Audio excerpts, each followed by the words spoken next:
Welcome, everybody, to another One World Energy Encounter with the Zohar. We are in volume 17. The portion is Beha'alot'cha. That's the portion they're reading in Israel. Everywhere else in the world, they're reading the portion of Naso. So we're making the higher connection to Israel with this connection. And we're at verse 29. Let's invite in the Rav and Karen Michael, Rabbi Shlag, Rav Brandwein, the Area Kodesh, the Ramchal, Rabbi Tarfon, Rav Avram Azulai, Rav Menachem Mendel of Vitebsk, Rav Kolonis Shapiro of Piasetzna, the Baal Shem Tov, Rav Shimrai Chaim, all of his students, Rav Mordechai of Chernobyl, One Soul with Yosef Tzadik in Shechem.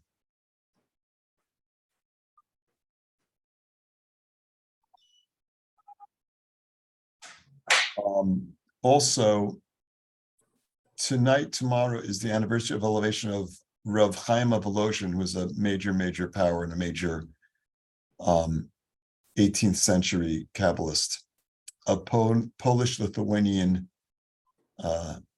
origin. So we'll have his assistance tonight and tomorrow. As we connect to these verses, wherever we are, we want to be connecting to the energy for the world, energy of peace, energy of healing for all those we know all those we know who need healing, whether it's physical healing, emotional healing, spiritual healing. Also, energy of elevation for those souls that have recently departed and are on that journey.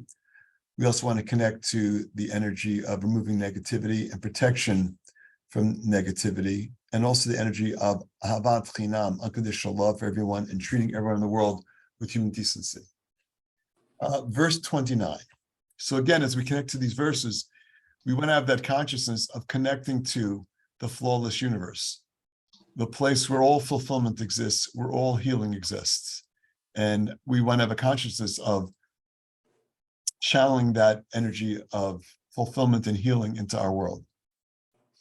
29. Be'er chafaruha sarim karuha nedivei ha'am. Be'er da knesset Yisrael.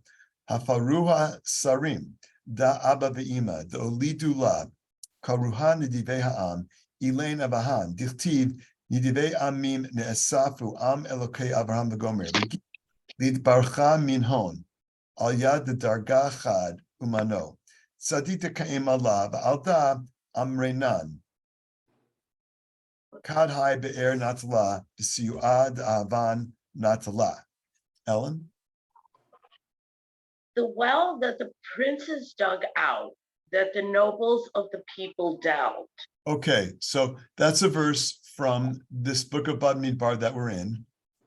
And the Zohar is citing that verse, and now it's going to unpack it for us. But on its face, it looks like, hey, there were princes, they needed water. Irrigation's always been an issue, especially in the Middle East. And so that's all they were doing. They were just digging out wells. And, why that ends up in the narrative of the 5 books of Moses, you have to ask the question, why does it end up? Why is what is being reported? Were there not other irrigation projects going on? Was that the only one? Clearly not. Clearly, there's a deeper message there. And so we stand between 2 schools of thought when it comes to understanding the Bible. One is we just take it literally and we stop there. Another is we look for the internal energy. We look for the messages that are hidden, that are behind those verses. If we wanted, as the Zohar has said, if we wanted literature, we could have written really great stories. None of this is literature. It's all a delivery system for the energy of the upper realm to give us the ability to become enlightened and enlighten the rest of the world and create peace in the whole world. So somehow this digging of wells ties in to the goal of world peace. Then, what about now? Okay, that was then. What about now? Still timeless. There's no timing on. There's no deadline. There's no expiration date here. There's no expiration date at all. It's timeless. So let's unpack this and see what's there for us to share energetically with the world. The well is the congregation of Yisrael, which is Malchut. Okay. Malchut is one of the 10 aspects of the Creator that we connect to. There are 10. Keter Chochmah Bina, Chesed Gvur Tiferet, Netzach Hod Yesod, and Malchut. Malchut is the one that is easiest for us to connect with. Are we automatically connected with it? No. The only way to connect with it is through our consciousness. And we connect with it with our consciousness by understanding that there's more to the world than meets the eyes. That what we perceive through our five senses is just physical. It's the covering. It's not the internal energy. It's just the impression that is being made upon us. Impression is a funny word because you think about the term impression, you can think about like, I don't know, taking, playing with clay and putting, and making an impression of something in clay. But the world around us makes an impression upon us all the time. But it's surface. It's just surface. We are trying to connect in a much deeper way. Your soul is there. If you're here on this call, if you're walking the earth, chances are you have a soul. It's a difficult energy to perceive because in order for a soul to manifest in physicality, it dons a body. It can only, nothing shows up in physicality without a covering. And your soul shows up in physicality surrounded by a physical body. No soul, no animation of the body. Simple. That is our understanding of how the world works. And so our souls came here to do work. And part of the work is to understand that physicality is 1% at best of reality. And so when you can consciously connect with the idea that we're only perceiving 1% with physicality, that there's another 99%, that is connecting to Malchut, connecting to the spiritual realm, connecting to aspects of the Creator that fill our entire reality. And we Kabbalistically divide those into 10 energy consciousnesses. Okay, so what does it mean they dug what does it mean? The well? The well is the congregation of Israel, which is Malchut. What is a well? What does a well have to do with a collection, with a congregation? The well is a vessel. Okay, and so are we, individually and collectively. The unique thing about the congregation of Israel, it's not a genetic thing.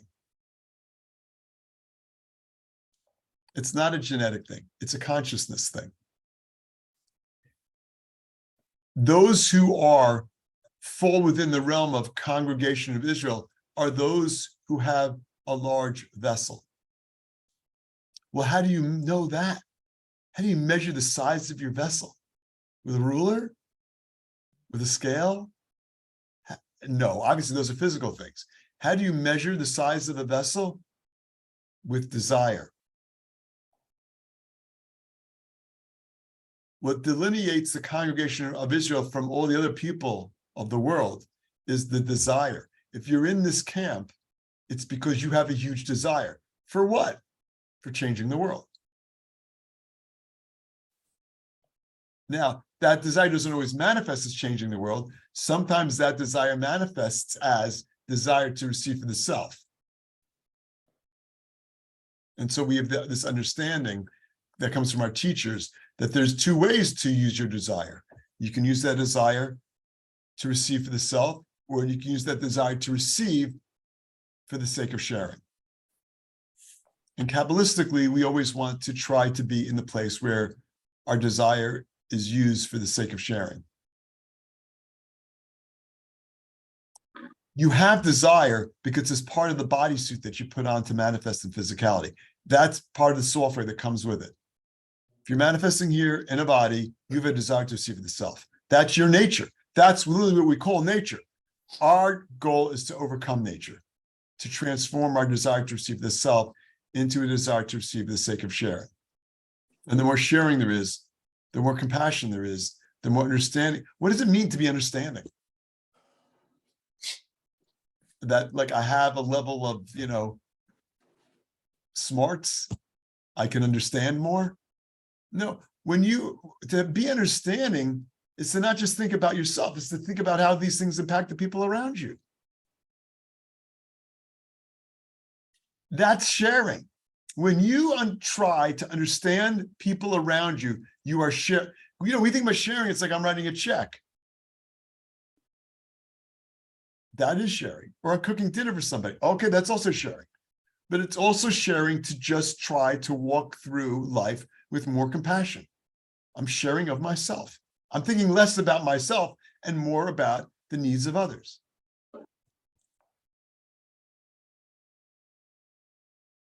So that's the vessel. It's a vessel of desire. It is desire. Your vessel is desire. When I first heard that, I was like, what? I really had to think about it. My vessel is desire? Yes. It's how big your straw is, essentially. Like bigger straw, you can pull much more through the straw. This is a vessel, only holds 16.9 ounces, allegedly. It's limited. If I cut a hole in the bottom, yeah, my desk will get wet, but it's an unlimited vessel. Water can pour, there's no limitation how much water can pour through here. That's where we want to be, channeling all these blessings into the world. Yes, Ellen? I find that the more I study Zohar, the bigger my vessel becomes. Why do you think that is?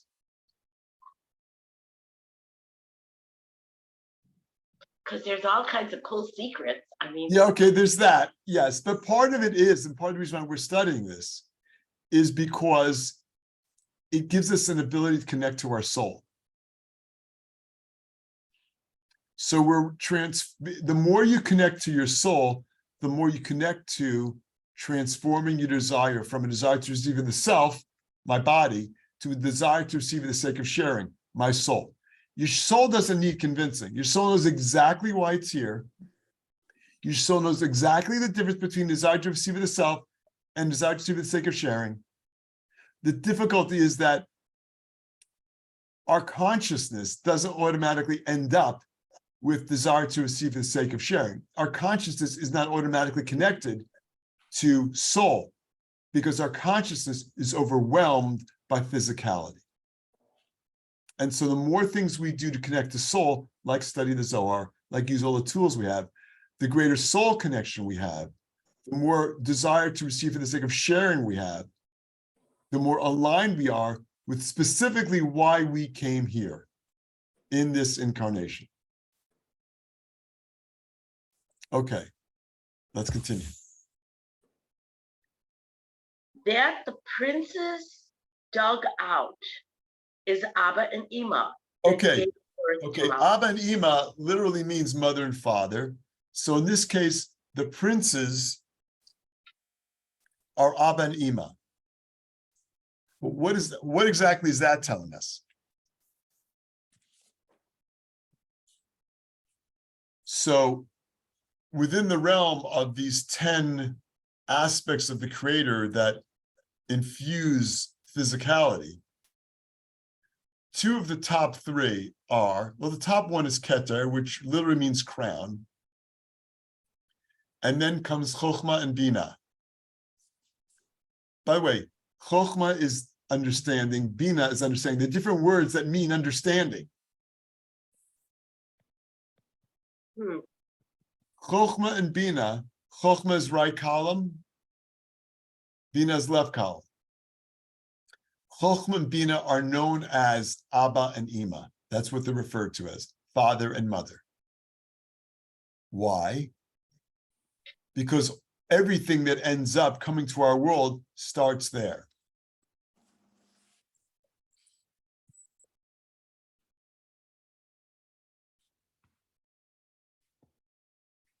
And so, who are the princes? Well, they're the channels. I heard a very interesting explanation about the top sphira, Keter. And it was from Rob Berg, and he was explaining that. And it's so funny because the recording I was watching of Rob Berg explain this is, could be 40 years old, I don't know. And we just, they just coronated a new king in the British Empire. And how do they coronate a new king? They put a crown on him. Funny coincidence? The Rav is explaining that, okay, nothing changed before he got the crown and after he got the crown. What changed? He eats the same food we eat, for the most part. Same signature beforehand as afterwards.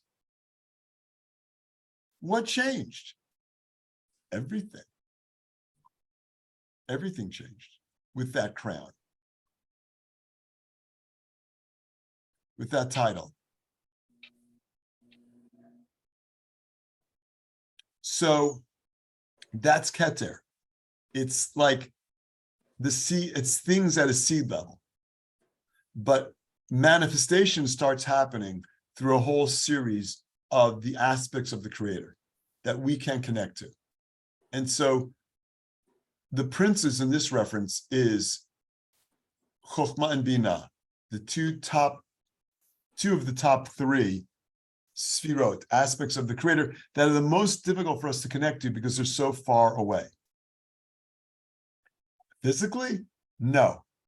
Consciously, it's hard for our consciousness to connect to that. I say seed level, Keter, that's not the whole enchilada there. What's before the seed level? Ein Sof. Ein Sof. Ein Sof literally means no end, infinity. What's that? Well, that's all the stuff we don't even know what we don't know. We can't comprehend it. When your soul can, but when your soul shows up here and becomes engrossed in body consciousness, there's limits to where we can go consciously, and that represents the limit.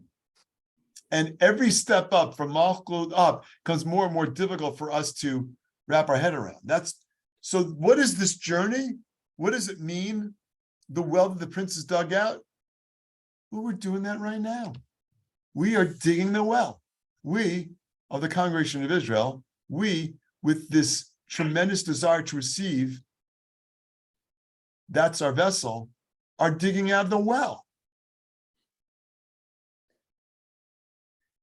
We are unpacking the construct for our reality, not just any construct, the Kabbalistic construct. So we can more just understand. Is it just about understanding? No, it's not. With understanding, we open those channels. When we consciously see the world beyond our world, when we wake up to how things really work, we open the channels for fulfillment. So that's why the princes that dug the well is not some historical agricultural insight. It's what's happening all the time. And the more we understand that, the more we can raise our consciousness to see that everything we encounter is coming from the upper realm, the more we can channel into this realm. Okay, continue, Ellen. That the nobles of the people delve are the patriarchs, which are Chesed, Gevurah, and Tiferet of Zeir and Pin. Okay, so the verse is the well that the princes dug out. We know that now that well is the vessel, is the children of Israel, and the princes are Ab and Ima, Chokhmah and Binah, that the nobles of the people delved. The nobles of the people, that's the other sfirot. That's the 6 sfirot that follow Chokhmah Binah, which are Chesed, Gevurah, Tiferet, Netzach, Hod, Yesod. Those 6 sfirot are referred to as Zeir Anpin, as a collective, as Zeir Anpin. They're very connected with each other. They're separate, but one. So we have Malchut at the bottom, we have the 6 sfirot of Zeir Anpin, and then we have the 3 at the top, Keter, Chokhmah, Binah. 3, 6, 1. That's the 10 aspects of reality, aspects of the creator. They're all a little bit different that manifest in our world.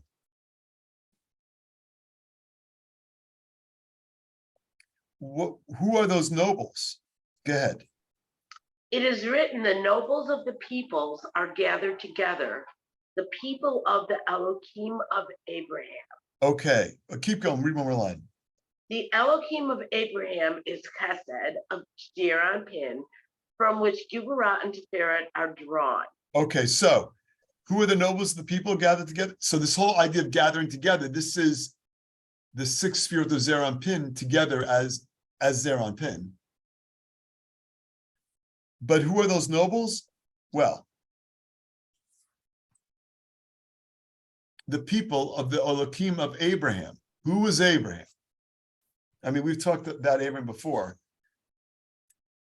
Abraham it said the patriarchs were Chesed, Gevurah, and Tiferet. So I'm anticipating we're getting Abraham, Isaac, and Jacob. Correct. Is this like Mount Rushmore, or they were just very significant personalities? I go with Mount Rushmore. Who merited being on Mount Rushmore? Yeah. It's That's not what it is. Oh, I'm wrong. Were they just like really just very, special people who walked the earth at some time? I mean, yeah, I guess at some level, but there were a lot of special people. Their specialness was unique. Abraham opened up the channel for chesed, for mercy. There was always mercy, but Abraham opened up the channel. So after Abraham was here, the channel of mercy was greater. He represents that channel of mercy with which our world cannot survive. That's what Abraham was. I thought he was the guy who, came up with this idea there's only, one God. How do you reconcile this idea with one God when there's 10 aspects of the creator? Because in our world, we have fragmentation. We see everything, we perceive everything as separate. When in reality, it's all connected. On a deeper reality, it's all connected. It's all energy. I mean, the scientists can tell you, it's all energy. We perceive it as separate, as fragmented, because we have to navigate it. Because some energy, you bump into it, it'll leave a mark on your head. You hit your head on it. So we literally have to see it through physical means, because of our physical body, when it comes in contact with certain types of energy, it's going to leave a mark. We want to avoid that. But it is all connected. So who are the Elohim of, who are those who are the people of the Elohim of Abraham? Abraham, his son Isaac, and Isaac's son Jacob.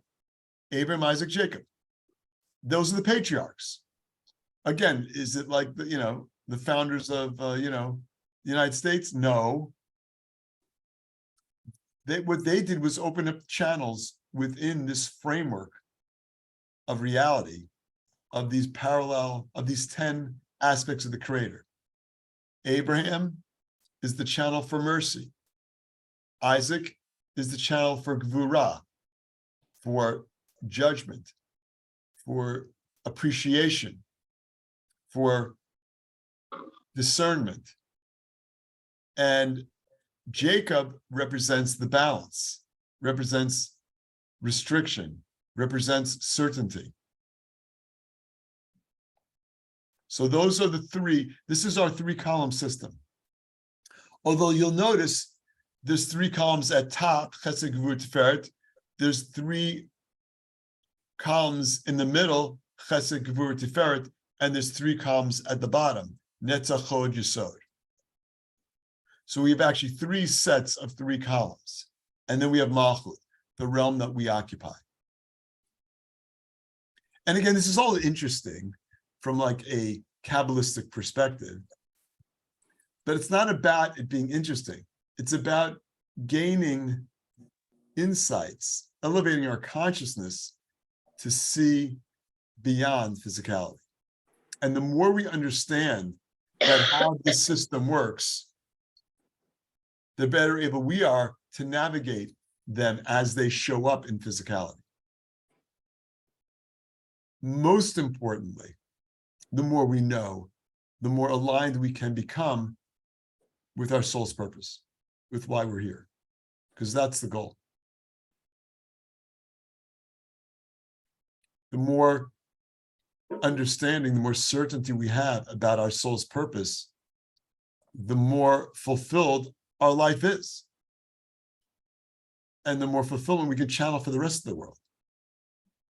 We then become these open channels, not the closed channel, an open channel. Okay, continue, Ellen. Okay.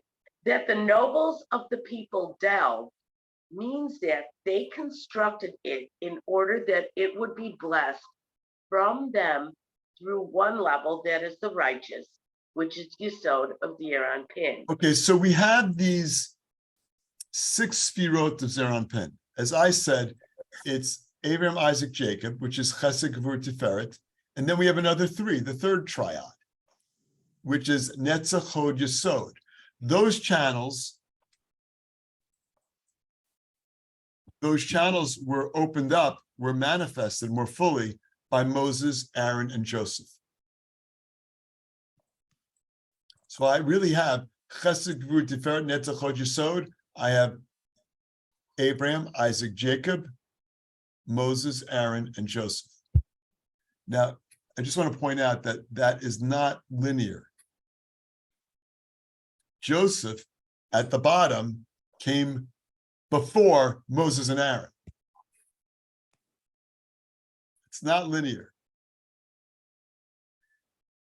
And some people have a problem with that. We don't. Of course, it's not linear. Linearity is a physical thing.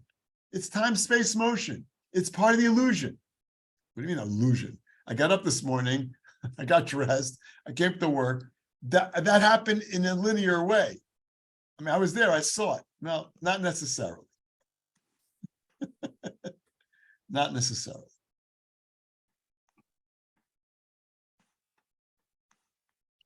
Part of what we want to do is perceive a deeper now. This is the power of now.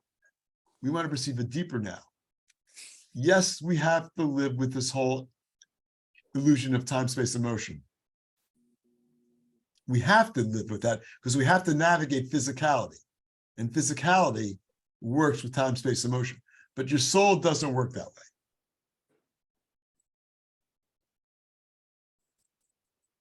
So we have these 6 sfirot. The final one before Malchut, which is manifestation, is Yesod. When we see the term righteousness, tzedek, it's a connection to Yesod. That's the code.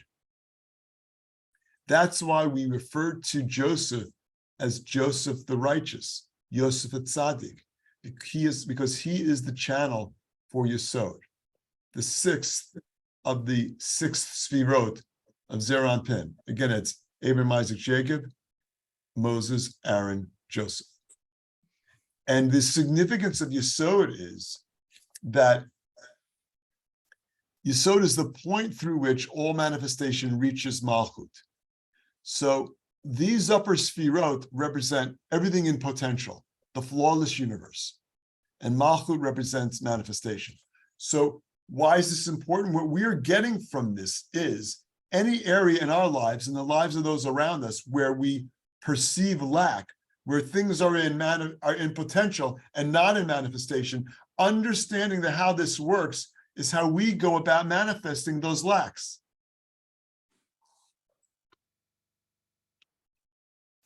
What is that? What's one thing have to do with the other? Because that lack, the reason why it's not manifesting is because your vessel's too small. The reason why we are living in a world with lack is because lack gives us the ability to expand our vessel. Lack is the universe's way of assisting us in expanding our vessel. The Creator wants to share with us complete fulfillment. The thing that stands in the way is us. So when we are doing our work to expand our vessel, we are also doing our work to manifest fulfillment from the upper world, from potential. It's there. Your soulmate is there. The job promotion is there. The healing is there. Where? In potential. How do I manifest it? We need to do the work to expand our vessel. Why can't the Creator help us? Creator is helping us. How is the Creator helping me? By sending you challenges.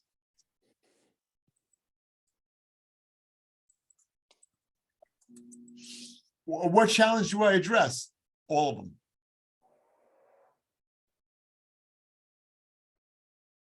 I address them. I need to address them all. That's why they're there. That's why there is no coincidence. There is nothing that's random. Everything that happens that we experience in our lives at the micro level is there to assist us on our journey to expand our vessel, to manifest the fulfillment that we're looking for. We literally came here to remove those blockages, to do that work. I shared earlier this week that we have this concept of spiritual memory, and it actually shows up in our connections, in our services, in our tefillot. There are opportunities specifically to connect to spiritual memory. What is spiritual memory? So actually, Michael talked about this on Shavuot. So I thought spiritual memory was, and this is true also, I thought spiritual memory was remembering the reason why I came here. My soul, before I got here, made a whole deal with the Creator to come here to work on stuff. And the Creator said, fine, I'll create the perfect environment. All these things you want to work on, I'm going to create. I got a whole movie that I've written, a script. It's customized for you. So everything that's going to happen, why is this happening to me? Because you asked for this kind of help in this lifetime.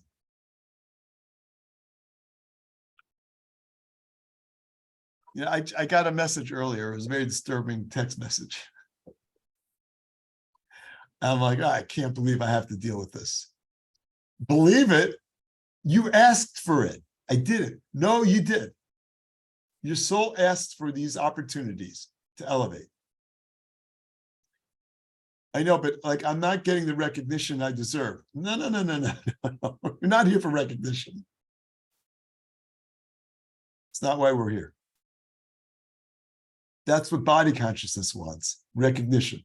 No, I mean, they're being unfair. No, actually, they're not being unfair. They may have their issues, but that's not your issue. Your issue is getting over the fact that you don't have their vote, that you don't have their recognition, that you don't have their approval. That's why you're here. I know, but we had such a close relationship. We don't have that anymore. That's part of what you're dealing with. You don't have the relationship. You don't have all the satisfaction that was coming from the relationship. You know why? Because that's not where your self-image comes from. Your self-image doesn't come from how people view you. What do you mean? Of course it does. No. That's body consciousness. That's ego. Your self-image comes with how you see yourself, how you view yourself. That's internal. Nobody can take that away, no matter how hard they try. Oh, they can distract you, all right. But nobody can take that away. That's unconditional. That's me. It's not based on externals. It's not based on how the world views me. It's not based on how my friends or ex-friends view me. Not based on any of that. That's their job. Mine is to understand and acknowledge and become aware of the importance of how I feel about myself. That's the only thing that matters. That's what I need to work on. And to the degree I'm plugged into how others view me, but we all have this. To the degree I'm off track, I'm not aligned with my soul's purpose. And worse than that, I'm not even living my life. I'm living the life that they think I should live. That's not what I'm here for. I'm not here. They're there to live their life. I'm not here to live their life. I'm here to live mine. I'm here to address my challenges. So the additional benefit we're gaining here is a greater sense, a deeper sense of what really self-image is all about.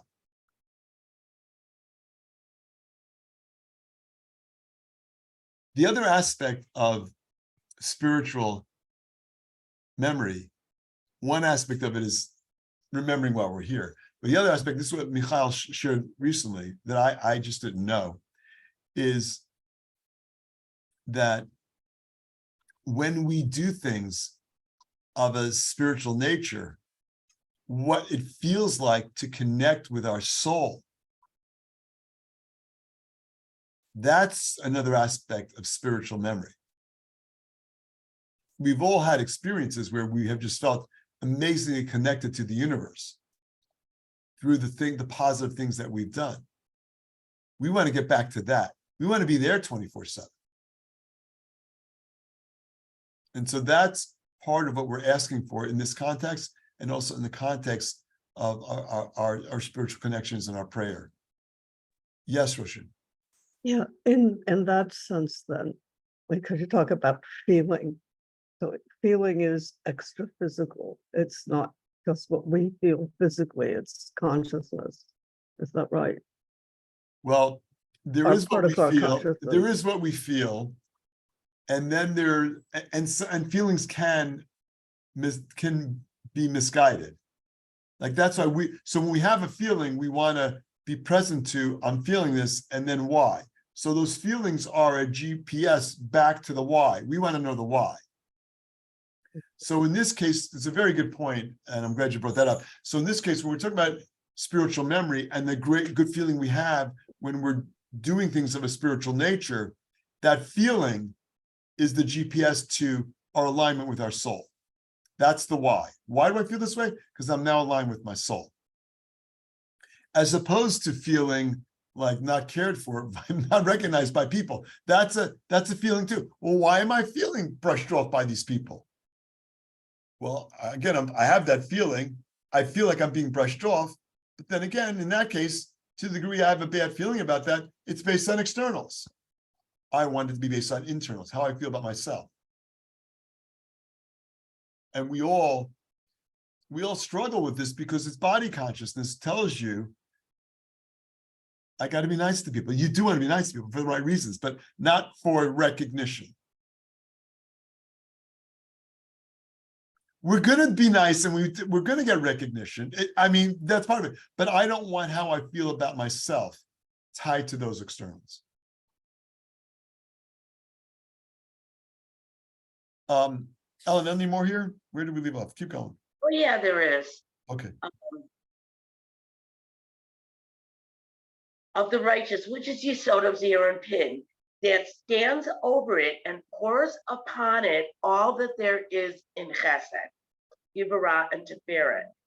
Therefore, we have a saying: when this well travels, it is with the help of the patriarchs that it travels. So, is it really travel? Can a well travel? I mean, that makes no sense. Well, this is us on our spiritual journey, wherever we are, when we're aligned with soul. When we have a consciousness of understanding that everything that we encounter and everything we see is coming from the upper realm through these channels,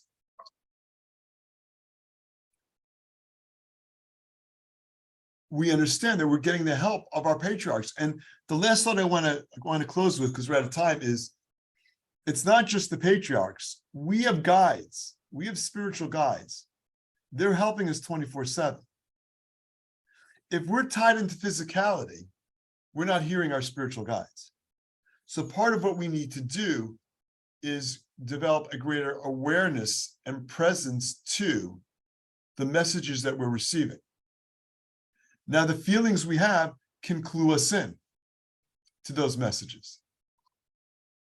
But the more present we are to this soul within us, this aspect of the Creator, which is our soul within us, the more tuned we become to the messages that our guides are sending us in helping us navigate the challenges that are here again to help us expand our vessel and manifest more blessings.